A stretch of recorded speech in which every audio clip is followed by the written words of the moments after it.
I fear not the dark itself, but what may lurk within it. Welcome to Lurk, bringing you creepy, strange, and bone-chilling stories, with your host, Jamie Jackson.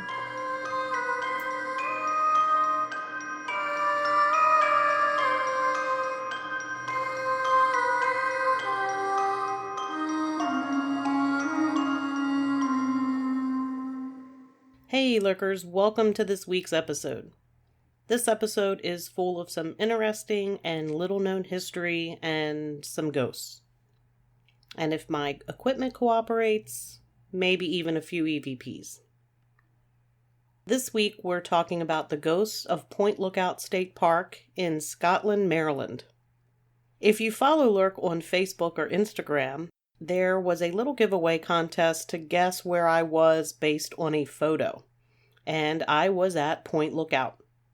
I went on a little getaway with my husband, and I may or may not have chosen the location based on the proximity to a haunted location I wanted to cover. So let's get started, shall we? Point Lookout State Park is a public recreation area and historic preserve on Point Lookout, which is the southernmost tip of a peninsula with the Chesapeake Bay on one side and the Potomac River on the other side. The Potomac River is the boundary between the states of Maryland and Virginia. It is located in St. Mary's County, Maryland. You're going to have to bear with me here for a minute. There is a lot of history in this area, and I don't know if I've said this before or not, but the history of an area typically points to the reasons for the haunting. It's important to know the history, and personally I think history is kind of cool, because I'm a nerd. Anyway, Captain John Smith, who you might know from the Pocahontas legends, came ashore at Point Lookout in 1608. Smith gave very favorable reports on the area to the King of England, mentioning the abundance of game and fish, the fertile soil, and the strategic military value of the area. It overlooks the confluence of the Potomac River, the Patuxent River, and St. Mary's River, and also gives access to the Chesapeake Bay. It made it a prime location for a British settlement, and in 1634, the first settlement was built in nearby St. Mary's City. Because of the strategic location, Point Lookout was raided by British forces during the American Revolution. The area got its name from its role as a lookout post used to watch British ship movements during the War of 1812. And during the War of 1812, the Chesapeake was a major route for British warships, who had a naval and military base on nearby Tangier Island. You might remember Tangier Island from last week's episode about pirate ghosts. The British used this base to raid waterfront towns and farms, and attacked and burned Washington, D.C., and unsuccessfully attacked the city of Baltimore.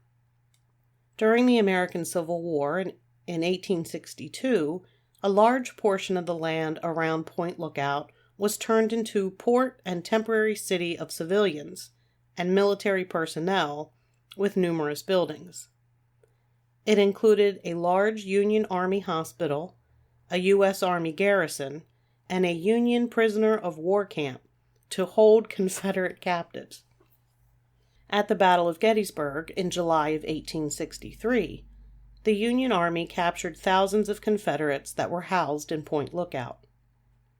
The POW camp was officially named Camp Hoffman. It was 40 acres with a 15-foot tall wooden fence, and guards kept watch from a gallery at the top of the fence. The camp was originally built to hold 10,000 men, but it ended up holding between 12,000 to 20,000 men when the prisoner exchanges were put on hold. The result was overcrowded conditions with up to 16 men in a tent in poor sanitary conditions. It was the largest Union prisoner of war camp, and it had one of the worst reputations. 50,000 men total were held at the camp at one time or another, and about 4,000 died, mostly because of the poor conditions. Some numbers have that closer to 8,000. Prisoners were kept in an open-air camp in tattered old tents, It was hot and mosquito-infested in the summer and bitterly cold in the winter. There were reports of contaminated water and spoiled food. A smallpox outbreak forced the establishment of a separate unit for infectious disease. A relative of mine was arrested as a civilian and held at the camp, dying of pneumonia there 2 months before the end of the war. Also during the time of the Civil War, the USS Tulip, a Union gunboat, was on its way back to Washington, D.C. to have its starboard boiler repaired. The captain was under orders not to fire up the defective boiler, but he did it anyway, and on November 11, 1864, the Tulip exploded off of Ragged Point. 47 men died. Of the 10 survivors, 2 eventually died from their wounds. 8 mangled bodies washed up onto the beach at Point Lookout. Also of note, my 3 times great-grandfather was the pilot on the Tulip. They have a memorial service there every year near the anniversary. We were actually just there last week.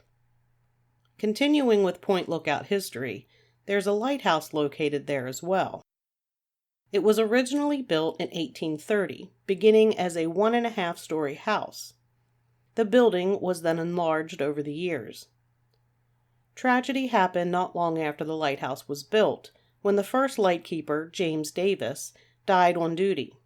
During its history, 2 other keepers died while on watch.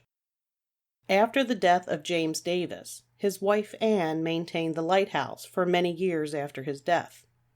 Anne stayed in the lighthouse until her death. She was found laying in the lantern room, having died while performing her routine tasks. In 1878, even though there was a lighthouse on shore, the steamer Express broke up off the coast during a hurricane. 22 lives were lost that night. There is now an automated light offshore, but the lighthouse still stands. Restored to what it looked like in 1927, though it is much closer to the shoreline now due to erosion. With all this wealth of history and despair, it's not a surprise to learn that the area is haunted. One of the most well-known haunted locations on Point Lookout is the lighthouse. There were so many reports of hauntings there that famed parapsychologist Hans Holzer investigated. Hans Holzer and his team recorded 24 different voices in the building, both male and female. They were heard singing, talking, and often using foul language. One recording that said, "Fire if they get too close to you," was thought to reference the Confederate soldiers housed there on the peninsula. A woman's voice, recorded on the tower staircase and thought to be that of Ann Davis, who was, of course, the wife to the first lighthouse keeper, mentioned "my home," and another voice said, "Let us not take objection to what they are doing." Other recordings said, "I was in the water." The voice of a young boy said, "Can I play?" And the voice of an old man said, "Get off that pier." People who visit the lighthouse experience very chilly air in parts of the building, along with a rotten smell coming from one particular room. Though once Dr. Holzer publicly voiced his belief that the smell was from the tormented spirits of people held there against their will, those falsely accused of spying or having Confederate sympathies, the smell seemed to disappear. Hans Holzer, during his investigation, actually said, "This place is haunted as hell." In addition to strange sounds, smells, and cold spots, apparitions have also been seen. Ann Davis has been seen standing at the top of the stairs in a white blouse and a long blue skirt. The former park manager, Jerry Sword, used to live in the lighthouse. During the time that he lived there, Mr. Sword often heard snoring in the kitchen. Sometimes he would hear voices outside of the back of the house, but when he would go to see who was there, he found no one. One evening he saw figures of men going through the house. On one occasion, Mr. Sword was sitting in the kitchen at night while a nasty storm was brewing outside. He started to feel that eerie sensation of being watched. As the storm raged outside, Sword looked up to see the face of a young man wearing a floppy hat and loose-fitting coat at the window. As Sword opened the door in welcome, the three-dimensional apparition floated in and disappeared. Jerry Sword was certain it was the ghost of a crewman from the steamer Express that broke up in a storm in 1878. The body of young crewman Joseph Heaney washed up on the beach, and he had been buried near where they had found his body. Heaney's description was printed in the newspapers at the time, and it matched the image the man Sword had seen in his window.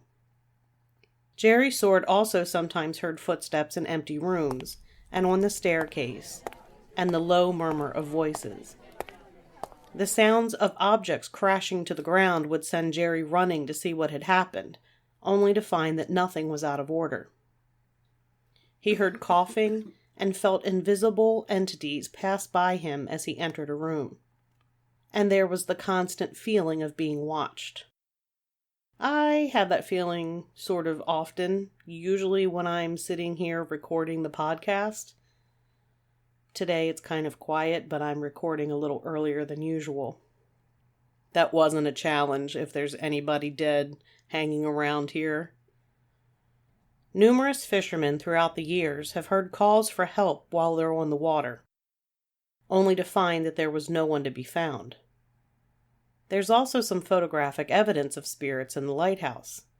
In the late 1970s, there was a seance held there. Laura Berg, a former lighthouse resident, is standing in the center of the photo holding a candle, and to her left is the form of a man in soldier garb. A weapon, sash, and one leg haphazardly crossed over the other, appears to be leaning against the wall. No one saw this man there during the seance. They only noticed him later in the photograph. Mrs. Berg had many experiences in the lighthouse. On her first night spent there, she woke to the sound of heavy or old-fashioned boots walking up and down the hall. She also relayed that one of the rooms had a very bad odor at night. Some mornings she heard a female voice at the top of the stairs singing. She could never tell what song was being sung, but it always seemed to be a happy one. Sometimes Mrs. Berg heard the sound of men laughing and talking in the south side living room, and whenever she checked for intruders, she never found anyone. Laura Berg only saw something one time, and it was two figures in the lighthouse basement. They were transparent, and it wasn't clear if they were male or female. Laura Berg had several members of her family and friends visit her during her time at the lighthouse, and several of her guests had experiences of their own. One time when her parents were visiting, her mother was awakened in the night by someone calling her name. Another friend went into the living room and saw a woman in a blue dress. Thinking it was perhaps another guest, she went to ask Laura who it was. Both of them returned to the living room, but there was no one there. Mrs. Berg's most memorable experience was waking up one night and seeing an unusual series of 6 lights. She thought it might have been a reflection from a boat or a car, but when she looked out, everything was dark. As she became more awake, she suddenly smelled smoke. She jumped up and ran downstairs to find her space heater on fire. She was able to put the fire out, but the entire wire was burnt, as was the wall socket. She realized that if she hadn't been woken up by the lights, the whole house could have burned down with her in it. She felt like someone was looking out for her. Perhaps it was Ann Davis, protecting her beloved lighthouse. During my recent visit, I was able to record an EVP while standing on the porch of the lighthouse, as it is not currently open to the public. So I want to play that now. Anybody here at the lighthouse? So that was the first one. I asked if there was anybody there at the lighthouse, and there was a response, so I'm going to play it again. Anybody here at the lighthouse? And then I also got this recording.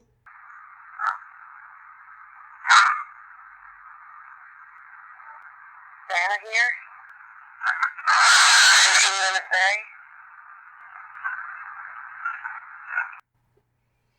So with that recording, I There's a couple things in the beginning, and then I ask if Anna is there, and then, of course, that's where I get the very loud response. So I'm going to play that for you one more time.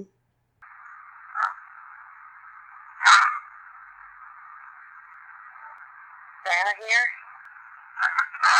Is she gonna say? And then I have this third recording, also at the lighthouse. This is Jamie at the Point Lookout Lighthouse. Is there anybody here? And again, I asked if there was anybody at the lighthouse, and there was a response right after my question, and I'm going to play that again. This is Jamie at the Point Lookout Lighthouse. Is there anybody here? So another strange encounter at the park comes from a former park ranger. And this is what he wrote. The incident I am about to relate occurred on an unseasonably warm day in early March of 1977. I had been a park ranger at Point Lookout for only 2 months. Although mine was a new job, Point Lookout was not new to me. I had lived my lifetime of 25 years in the Point Lookout area. I was working the evening shift. It was a weekday, and despite the beautiful warm weather, there were few park visitors. At about 4:30 p.m., I was on the Potomac River beachfront, gathering and recording weather data, when I noticed an elderly woman standing about 40 yards from me. She caught my attention because she was strangely shuffling along, looking at her feet. She appeared to be desperately looking for something she had lost in the grass. After I had watched her for about 5 minutes, I walked over to offer my assistance. My first thought was that perhaps she had lost her keys. She seemed very distant, and our conversation was brief. I only remember 3 points she made. She did not need my assistance. She lived up the beach a ways, and she asked if I knew where the gravestones were that used to be where we were standing. I remember that for some reason I was imposing on the woman, and not wanting to be an imposition, I left to walk the 300 yards east to the Chesapeake Bay shore to record more data. About 5 minutes later, while I was walking back to my truck, which I had left parked near the river, I noticed that the woman had disappeared. It was then that I realized the adjacent parking lot was empty. Furthermore, from my vantage point since our conversation, I would have had to have seen any cars entering or leaving the area, and no one had. A few hours later, I asked then park manager Jerry Sword if he knew anything about a graveyard near the Potomac River picnic area. He wanted to know why I was asking, so I related my encounter. After Mr. Sword heard my story, he told me that there had once been a graveyard somewhere near where the mysterious lady had been wandering. It had been the Taylor family graveyard. Its exact location is no longer known, but its former existence is well documented. Records show that one of the individuals buried in the lost graveyard is Elizabeth Taylor. Her gravestone was stolen and later found in a local hotel by a Point Lookout ranger. Though people have searched, no one has found the location of the Taylor cemetery. There are other accounts shared by other Point Lookout park rangers.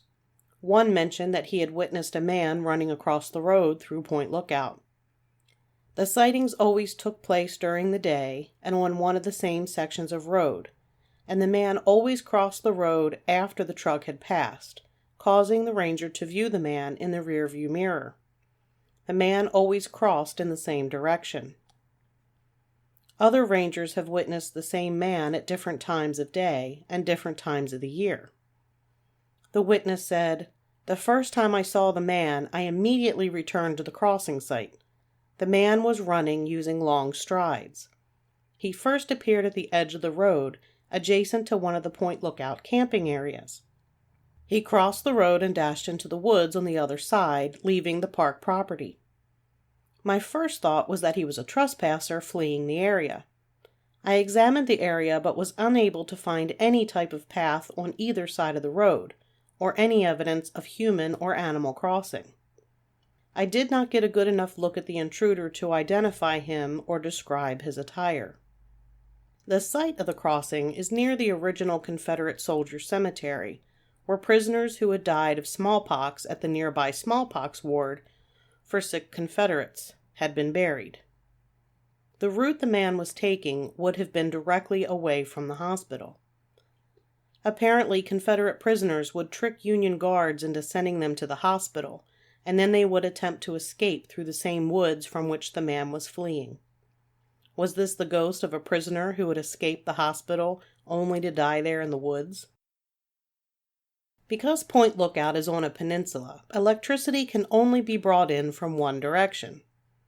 So it isn't uncommon for the point to lose power. On one stormy night, when the power was out, former park ranger Jerry Sword had an unusual experience. According to Jerry, he lit 3 identical candles on a candelabra in the living room. He left the candelabra for a few minutes to go in the kitchen to get his dinner. A few moments later, he heard a loud sound come from the living room. He went to see what had caused the noise. The candelabra was as he had left it, only there was a noticeable difference in the size of the candles. The first candle had only burned down about an inch. The second had burned down nearly 4 inches. But the third only had about an inch of wax left, and part of the candle was lying on the floor. The candle had somehow broken. Even more confusing was that the wick attached to the chunk of candle on the floor had obviously been burning, but it had been extinguished, and the wick on the piece of the candle left on the candelabra was burning. Later, Mr. Sword moved to a property next to an old Civil War road that ran the length of Point Lookout. On several occasions, Jerry Sword's German Shepherd seemed to see someone or something traveling on the old Civil War road. The dog would sit and watch invisible foot traffic go by for lengthy periods, and other times the dog would bark and lunge against his chain, as though he was trying to get to an intruder, walking down the road, though there was no one there. In September 1999, Ranger Kevin Hook was in his living room in the small white house across the road from the fishing pier. The room faced south and toward the road that the soldiers used to march into Point Lookout. Kevin's dog Timber was sitting at his feet, and next to him was a friend's dog. The thermometer read 100 degrees. Kevin and his friend were talking quietly when the 2 dogs jumped up and ran, panic-stricken, into the dining room. The dogs stood in the doorway, barking continuously at something in the living room. Suddenly, the living room turned bitter cold, even though the thermometer still read 100 degrees. The room was freezing in seconds, and the 2 men could even see their breath when they exhaled. It remained that cold for about 30 seconds, and then the temperature returned to the sauna-like temps. There was never any explanation as to what happened in the room that day, but it seems the 2 dogs sensed something was going on. As with many Civil War sites, reenactors sometimes present a living history at Point Lookout. During one such event, volunteer ranger Bob Krickenberger was dressed as a Union soldier and was staying in the guardhouse. The night was rainy, but Bob still went out to walk the grounds one last time. As he bent down to look at something, a bullet passed over his head and smashed into the window behind him. Shattered glass was all over the ground. He ran to his truck, and there he spent a restless night. At daybreak, Bob cautiously went to the guardhouse to check out the damage, but to his surprise, the window was completely fine, and there was no broken glass or a bullet anywhere around. Point Lookout State Park, in addition to the historical areas and fishing pier, also has a campground. I've camped there. It's actually pretty nice. It was closed this past year for renovations, and I'm not certain when it will be open. Hopefully next year. And the campground is, of course, also haunted. As you guessed, that might have been the reason why I suggested the family go there for a camping trip. A man by the name of Donald Goodman camped at Point Lookout many times with his family. In 1992, when Donald was 16, he was walking late at night with a friend. On the road, a tall, straight figure walked toward them. As the image came closer, he noticed its gray appearance. He said, "I couldn't understand why I couldn't see a face." The image came closer and closer until he was about 10 feet away. I felt like I was in his way, but I couldn't move or speak. Finally, we were face to face. All I saw was a gray image. He turned, lunging upward a bit, and walked in front of me and into a gravel pile and disappeared. Later, as I ran the image over and over in my mind, I recalled I never saw his feet. Assistant Park Manager April Havens had her own campground ghost experience. She was working the midnight foot patrol, and about 3 a.m. a deep, low-lying fog was hanging around, along with the smell of campfires. She walked around the Hoffman camping loop and suddenly felt a chill when she passed Site 145. She felt as if someone was following her.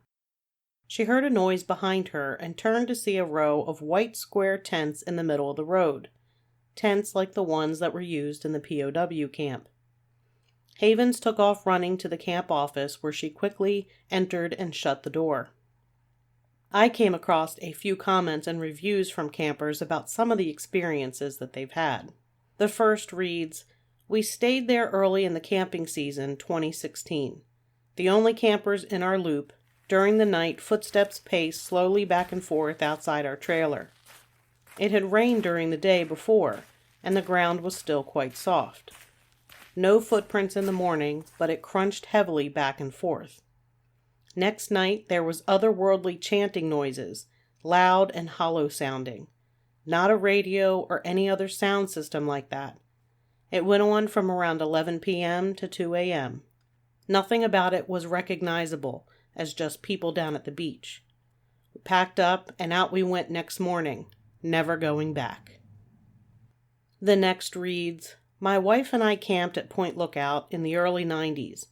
Being midweek, we were the only ones in the park aside from the camp hosts. We were sitting at our picnic table one evening when there was a sulfur smell that came out of nowhere. At the same moment, my wife yelled that something had touched her. I turned around and saw one mantle of our propane lantern go out while the other stayed burning normally. Never before or since has this lantern ever done that. When we spoke with the host the next morning, they were not surprised, telling us that we had been visited by one of the local ghosts. Prior to this, we had no idea that the area was haunted. Definitely a lively place." And last but not least, this one says, "I just wanted to say I personally experienced the Confederate soldier at Point Lookout. He looks exactly like Abe Lincoln in a Confederate soldier suit and looks worried but on a mission. I encountered him walking on a trail from the campsites, myself and my 2 stepbrothers. He paid no mind to us, but geez, he was harsh looking. I thought it so odd that he was in such heavy, outdated clothes because it was in the high 90s out. I thought it was an actor for the park. He paid us no mind, but about 10 minutes later, we were chased by a presence that we couldn't see, but was moving the tall grasses and trees behind us, and we could hear the footsteps down the trail. When we would run, it would run, and stopped when we stopped. We ran and kept running until we were back at the campsite. I was 10 at the time, and my brothers 9 and 11. I don't want to sound ignorant, but I had no idea at the time any of Point Lookout's history. My family frequented Point Lookout often, and it wasn't until I was 18 and was there crabbing that I put the pieces together. I was in their little general store getting bait and snacks when I seen a postcard there that depicted the man's uniform exactly. I got chills and asked the older lady working there some details. She filled me in. I have since done searches here and there and have seen he is a common occurrence. I have been to Point Lookout numerous times since, and have even brought my children, and have not had any more experiences.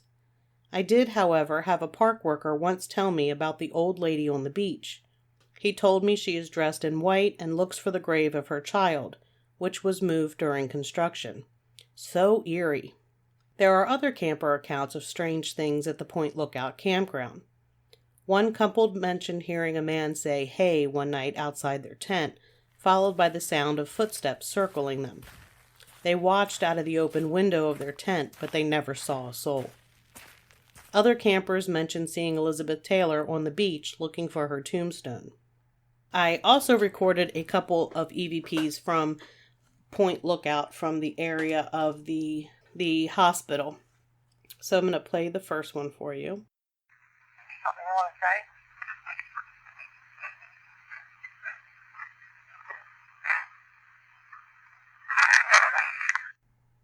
So I ask if there's anything that it wants to say, and there is a response, so I'm going to play that one again. Something you want to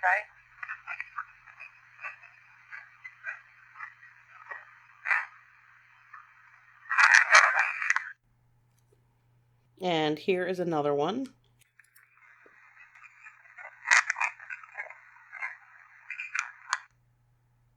And that one is short. I was actually just standing still and recording, so let me play that one again for you.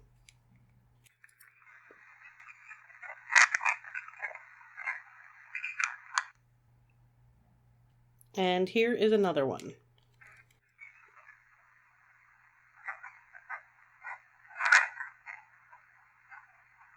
getting ready to leave if there's anything you want to say.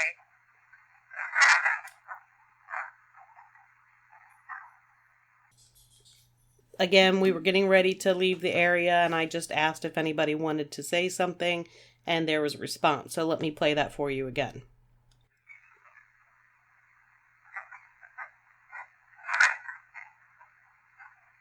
We're getting ready to leave if there's anything you want to say.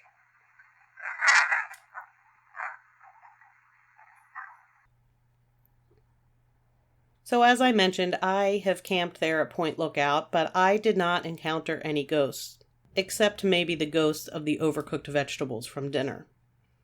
I was hoping I'd have my toe pulled, as that is a phenomena mentioned by campers. Seems that's how the guards check to see if a sleeping prisoner was dead or not. Honestly, I wasn't hoping that I would have my toe pulled, because if that happened, I would have crapped in my tent. So that's going to do it for this episode. As always, you can find episodes of Lurk wherever you listen to your favorite podcasts, or at lurkpodcast.com, where we have episodes and links to our socials. Be sure to give us a like or follow on Facebook or Instagram. We do have a Twitter account, but I usually forget to use it. We also have a YouTube channel if you prefer to listen that way. If you have a moment, consider giving us a 5-star review and or voting for us in the Paranormality Magazine's Top 10 Paranormal Podcast list. You can find the link to that in the show notes or on our Facebook page. And until next time, keep lurking.